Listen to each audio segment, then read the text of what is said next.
Hello, everyone, and welcome to A Story of Light, a live stream musical journey in 19 days. Today is day 11, and if you're joining for the first time, you're very welcome. Thanks so much for tuning in.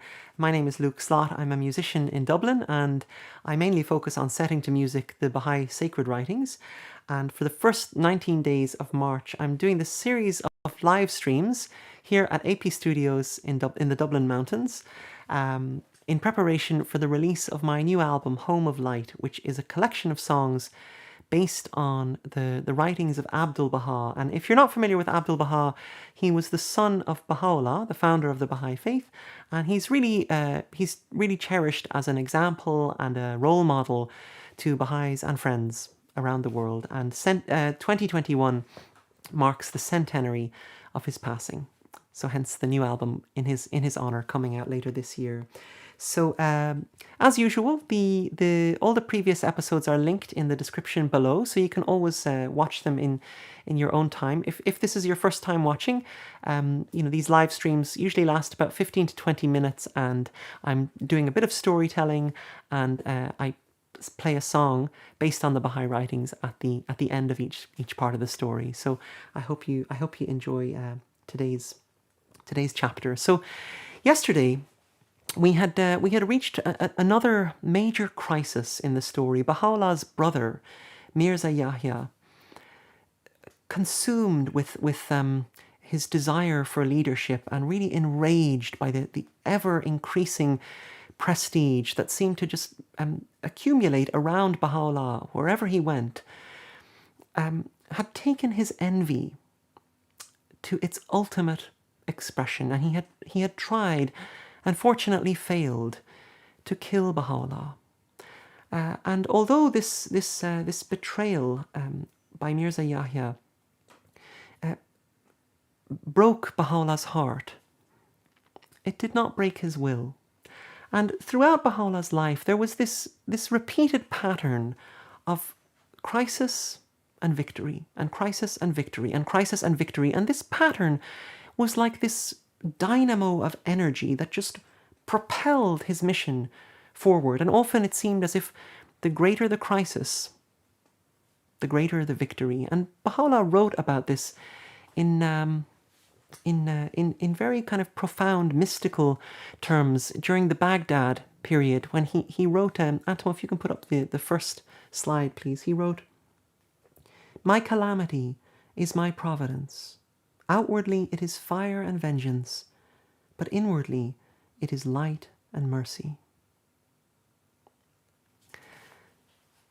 And before he had even really fully recovered from his brother's attempt on his life, Baha'u'llah launched the boldest and bravest act in his entire mission, the proclamation of his message to the rulers of the world. And this proclamation came about like a series of waves. And if you look out over the ocean, sometimes you can tell when a wave is forming in the distance. There's this momentum gathering, and you can almost feel how the tension is building up underneath the surface as the water swells and rolls towards that inevitable moment when it's going to break. And Baha'u'llah's call to the world leaders of the 19th century was like this, not just one wave, but it was like a whole series of waves that had been building up. From one perspective, they had been building up for over 10 years, ever since his imprisonment in the Black Pit.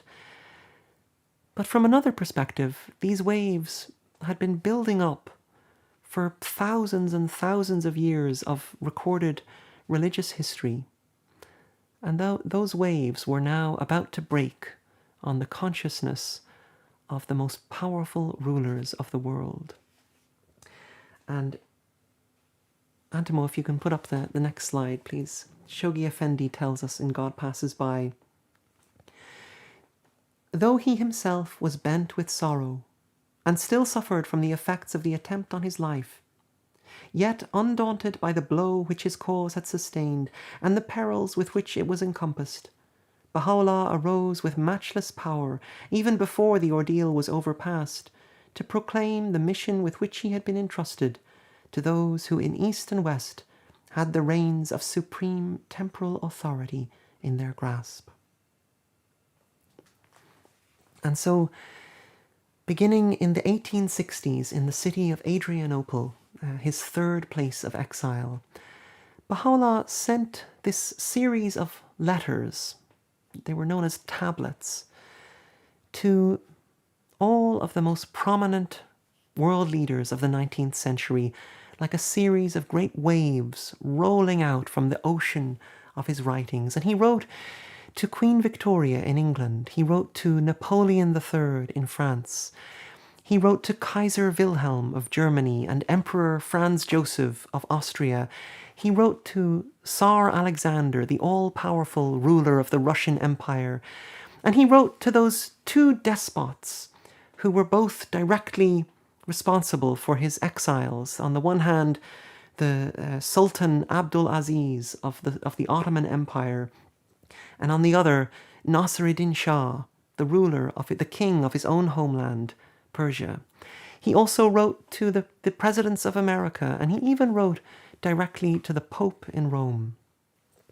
And in these letters, these tablets, Baha'u'llah urged these world leaders to set aside their differences and to talk to one another and to put their energy together into building what he referred to as the most great peace. So, Antimo, can you put up the next slide, please? He said to these rulers, "Compose your differences and reduce your armaments, that the burden of your expenditures may be lightened and that your minds and hearts may be tranquilized." He told them that for all their conquests and all their pomp and ceremony and the great displays of their majesty, he told them that their real treasures are their people, and they should treat them as such. He said to them, "Lay not on any soul a load which ye would not wish to be laid upon you."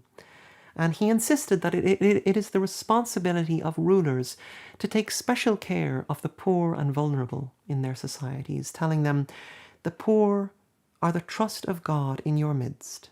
Betray not his trust." He also told them to be particularly attentive to the rapidly changing requirements of the times. He said to them, "Be anxiously concerned with the needs of the age ye live in, and center your deliberations on its exigencies and requirements." He said to them, "Bend your minds and wills to the education of the people." And in their efforts to develop education, he stressed the importance of cultivating in their societies the development of virtues like mercy, compassion, and loving kindness towards all. But above all other considerations, he told them that they must govern with justice. He said to them, "If the day star of justice were to shed its light upon men, the face of the earth would be completely transformed." But beyond the jurisdictions of their own nations, Baha'u'llah told these leaders to think of the whole world as a human body where every part is connected to every other part. And if any member of this body is afflicted or is diseased in some way, eventually the whole body will be affected, sooner or later.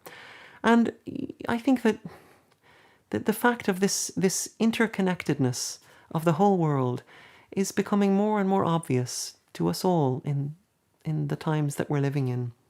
And like a physician prescribing a remedy for the illness of a patient, Baha'u'llah prescribed to these world leaders a remedy for the ills of the world, and that remedy was unity. He said to them, Antimo, if you can put up the next slide, please. He said, "The well-being of mankind, its peace and security, are unattainable unless and until its unity is firmly established."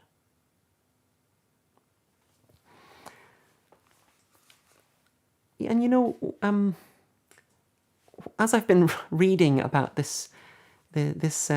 about the historical event of Baha'u'llah's call to the world leaders of the 19th century, the more when you think about this, what was actually happening, it's almost kind of jarring to imagine this event, because here was this exile, essentially a prisoner, who had been entirely shorn of all worldly power and wealth and position, writing to the most powerful men and women of the world, rulers who could snuff him out like a candle in the blink of an eye. And yet here he was, their prisoner, addressing them as if he were their king and they were his humble servants. So Antimo, can you put on the last slide, please? He said to them, "O kings of the earth, this is a revelation to which whatever ye possess can never be compared. We have, on the one hand, blotted out from the pages of God's holy book whatsoever hath been the cause of strife, of malice, and mischief amongst the children of men, and have, on the other, laid down the essential prerequisites of concord, of understanding, of complete and enduring unity."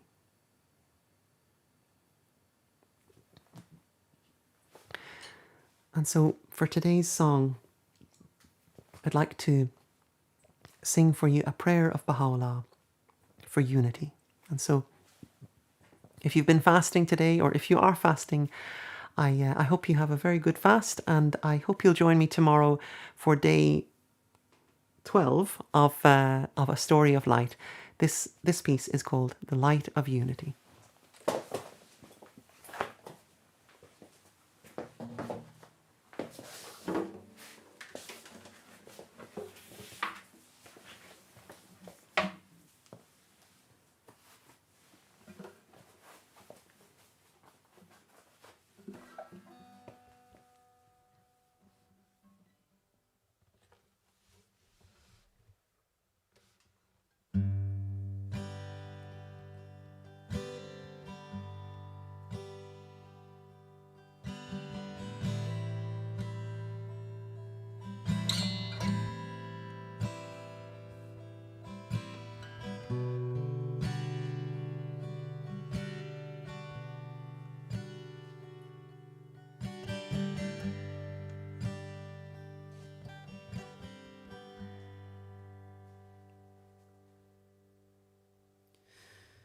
God grant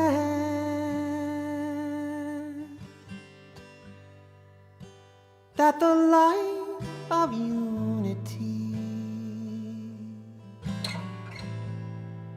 may envelop the whole earth, and that the sea of the kingdom is God's,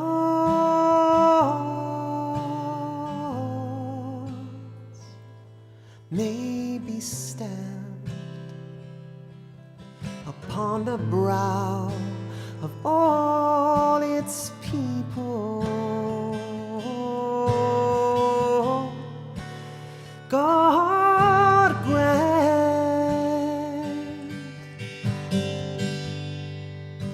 that the light of unity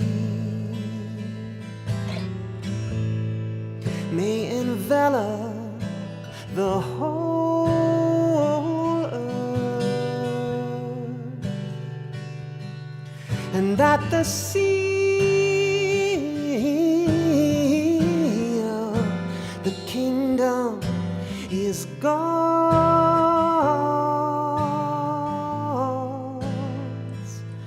may be stamped upon the brow of all its people. All its people. Oh,